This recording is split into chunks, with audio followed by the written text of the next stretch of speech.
20. Vision for 2020, I believe, see, as far as the business is concerned, sustainable, Dubai is a sustainable city. And the business has got a cyclical nature. So there is a possibility for Shobha to survive doing X number of business, X square feet of business.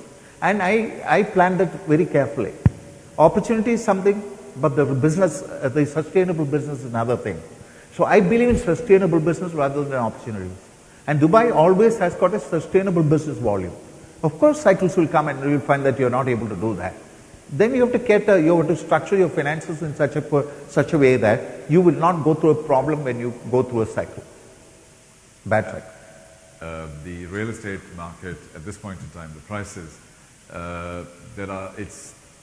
it's waiting for a massive correction and going up to 30 to 35%. Have people heard that? I have. A lot of people are saying massive correction that is about to happen in the real estate prices, up to about 30 to 35% within the next 6 months. And there's a lot of pressure in the market that that's about to happen. In 2008 or 2009 when the recession happened, I've heard that Dubai will come back after 30 years. These are the people who are making the predictions, 35%, 45%. I do not understand that. I've been in the industry for many years. I don't understand all that. One thing I know, this is a sustainable city, Dubai. And real estate business is a sustainable model of investment. But if you really ask me, do I put to invest and then take money return? No, not for that.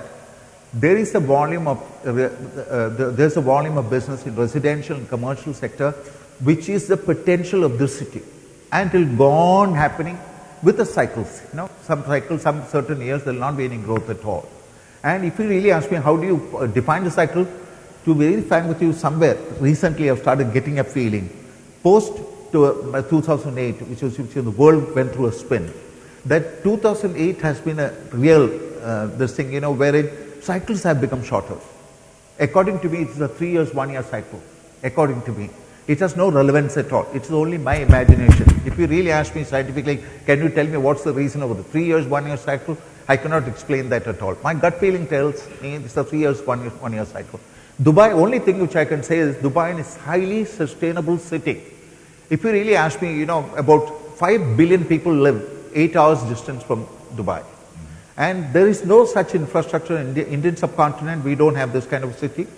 The whole Middle East, we don't have a city like this. And Africa, we don't have a city like this. Put together all this population, Indian subcontinent, and I'm only talking the small, 3 hours, 4 hours flying, the total population is about 3.7 or 3.8 billion people. There's a huge potential for this city. And this city has been created with a lot of vision, with a lot of great leadership. And for me, it is a sustainable city. I will definitely bet, because whenever the recession happened, I used to say, this is a sustainable city. This city cannot die, especially for their own requirement, Yeah. I would say real estate is primarily two types of real estate. Real estate asset class, where you can buy something, rent it out, it's very safe. Or you own something for you to live, that's another one. Third one, speculation, I have no idea. If the Dubai government were to ask you for 3 initiatives to increase the success of small and medium-sized businesses in Dubai, what would you recommend? I'll say more than the government, I'll say that the entrepreneurs will have to play their role. Government cannot do anything. Government has already provided the infrastructure, beautiful city, beautiful place to live, lot of opportunities. It is for the entrepreneur to decide what exactly should be those 3 things that you should do to develop your business. So we heard a lot of stories about your great success, but if we come back at the early days when when you had no capital, no money, it was harder. Did you ever have doubts about your capabilities as an entrepreneur, and what made you pursue? You got to be mentally very strong, because difficulties will be there even at this point of time. There could be problems in business, there could be bad news, good news all the time. So unless you have a strong mind, of course any human being will get a little bit up, you will get shaken up.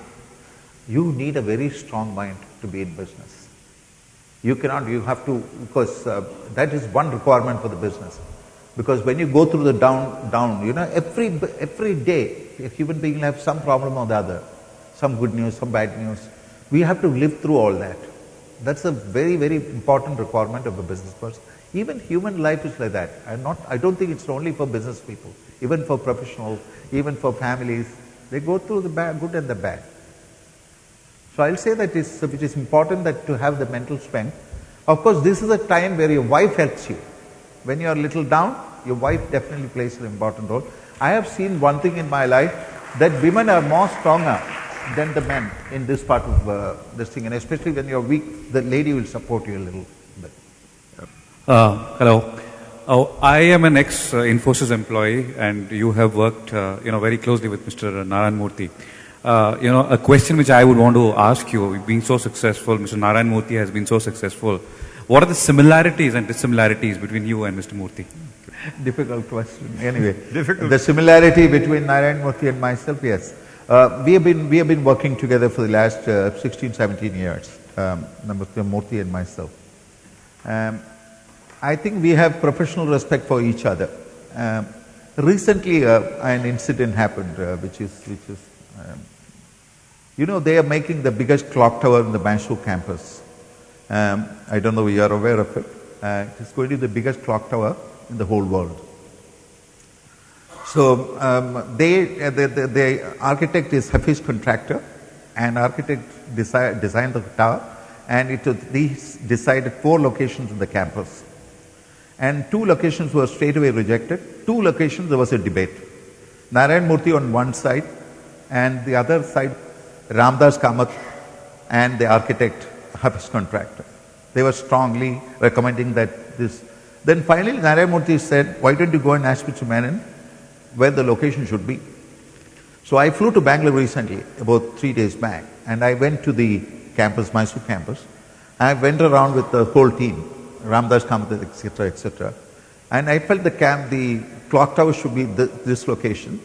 And I suggested there's a cricket ground there. I said the cricket ground will have to go, push it behind, and in front of the GEC which I built. So it has been designed and it has been approved. So we have respect for each other. I have tremendous amount of, I have never seen anybody so serious, because Narayan Murthy is a success, global success. I have not seen many people. I said that there are only three people, 2 dead. No, 4 people. One is G.D. Birla, J.R.D. Tata, and Dhirubhai Ambani, and Narayan Murthy. So these are the 4 legends, 1 living, 3 dead. And if you really look at the arithmetical number, it has been created in the last 150 years, these 4 people. So you can say roughly it takes 50 years to create a legend. So I say, how can I compare with this man? This is already, here is a legend. I am not a legend. Ibrahim Wahsh, Supply and Fix. Thank you for your presence today. Just I'd like to ask one question. It's very important for the SMEs. Regarding to the cash flow management, especially in the crisis and very difficult times, because this is very important for the small and medium enterprises. Especially what you said right now regard to the case study about the Heartland 2 days issue, but if we can share some case study. I will talk about the past and the current and the future. And let me talk about the cash flow management. The past. When you do not have money to buy your next meal, cash flow management has no confusion at all. You understand? You know that you have to earn enough money to buy the next meal. That's past. Current is, with the growth of, currently I do about close to $2 billion top line. In the current cash flow management, it's extremely critical. You plan your cash flow very, very properly, cater for the worst scenario, a recession to come, and you will survive. For that, I have a simple theory in my business, especially real estate business, wherein your debt cannot be more than half of the equity. This is cash flow management. If you ever get great ideas and start leveraging more than half of the equity, you are in trouble. Because especially in a cyclical business like the real estate business, there are very many businesses, like education or health or food business, which do not go through a cyclical this thing. It's easy to manage your cash flow. Wherein real estate business, I'll say that if you have to manage your cash flow, make sure your debt has to be very properly planned to ensure that it does not exceed half of your equity. Then future, I believe in that same thing. In the context of Dubai, if Dubai had planned everything and not taken completely crazy risks and not taken the massive debt, way more than their equity, you talk about a sustainable city, it would not have been there. What do you say to Sheikh Mohammed? Because he didn't follow your advice. You know, what happened in Dubai, let's just talk about the whole world. What happened in 2008?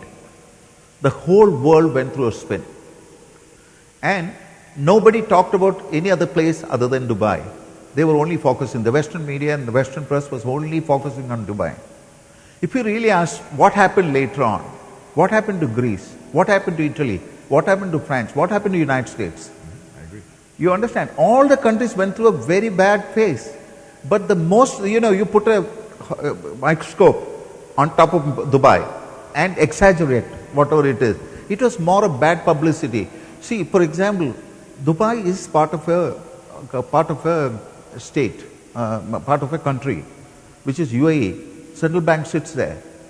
We have not seen there has not been one default in this country.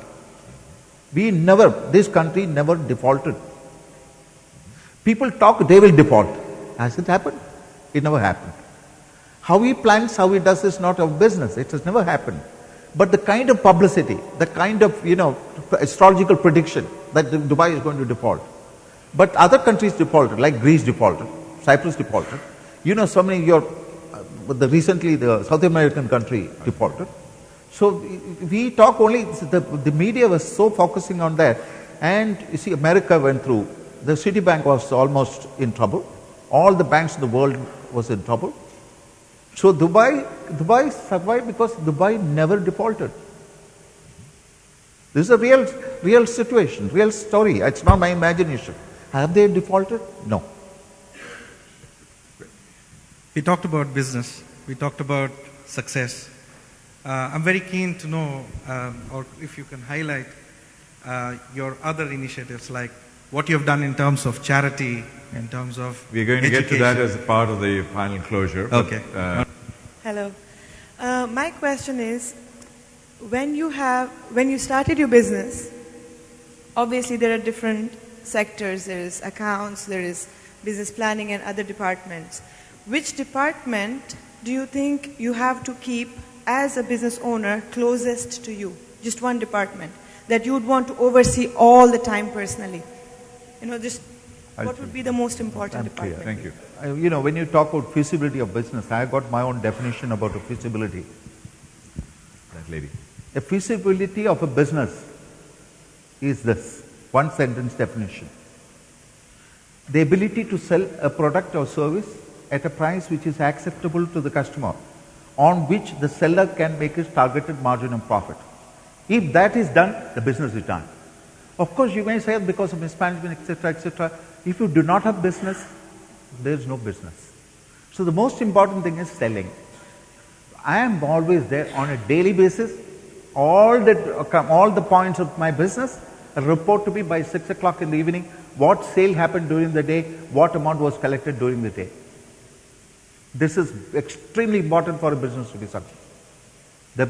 For me, I mean, because different, there are entrepreneurs here. Your thinking would be very, very different. You may be very successful, but my belief is that the most important thing is selling. And I am the sales department. I conduct in Dubai. When I am in Dubai, first thing I do is 8:30 I am in the office, with the salespeople. And I got all the reports from the previous day for all the centers of the world. Good. I'm going to be asking something a little different. If I have to ask you, if I want to invest, should it be India or Dubai? Since you are a developer from India and Dubai, at this moment, if I have to invest, would it be right for me to invest in India or in Dubai? Real estate or? Real estate. Real estate. A very difficult question because, this is a commercial decision again. Okay. Person to person will have to take, as a developer in both the countries, I will not say which state to do, because I will say that it's not a great investment. When you develop a property here, what is it in your mind? Would you be catering to the investors or the end users? End users, please. Okay. All the time end users. All the time end users, Yeah. because... My dream is only end user. Okay, there's one more question. No, ma'am, please. One I last think, question. Okay, quick one, please. If at all, we have already invested into a property, and we were fortunate, we are the end users, but now I want to move into a bigger villa or whatever. So my husband is against it, because he believes that investing in India is better than doing here. So I just wanted to hear from the horse's mouth, what would be right for me to do? No, again, I will see whether to invest Because in India. When I No, invested she in is India, bringing her domestic issues here. She is saying, Mr. Menon said this to her husband, therefore you cannot say anything, and therefore she will take a decision. Thank you, ma'am. Yeah. Thank you for the question. But if you want to have a quick answer, fine. Otherwise, we'll move. Sir, moving on to one of the things which is extremely close to my heart also. People throw very easily that, and you have mentioned earlier also, that you will give away 50% back into a social, as your social responsibility. One, what has inspired you to do that? And then I'll have a follow-on question. What has inspired you to give away 50% of your wealth? As you know my story, I did not have any wealth at all. I did not have any money. So there was always a feeling that, when you create wealth, you start sharing it. To be very frank with you, about 35 years back, I decided that half my wealth will go. Not today. Interesting. Yeah, Very interesting. it's not today. A lot of people do not know it. I said, of course, numbers were very small. And at that point of time, I decided half my wealth will go. And it accidentally came in an interview that, that became big news everywhere. Now I feel that it's better to communicate also.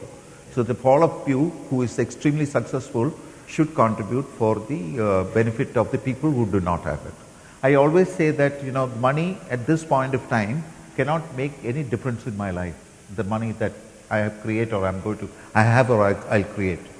But a portion of that can make a lot of difference in somebody else's life.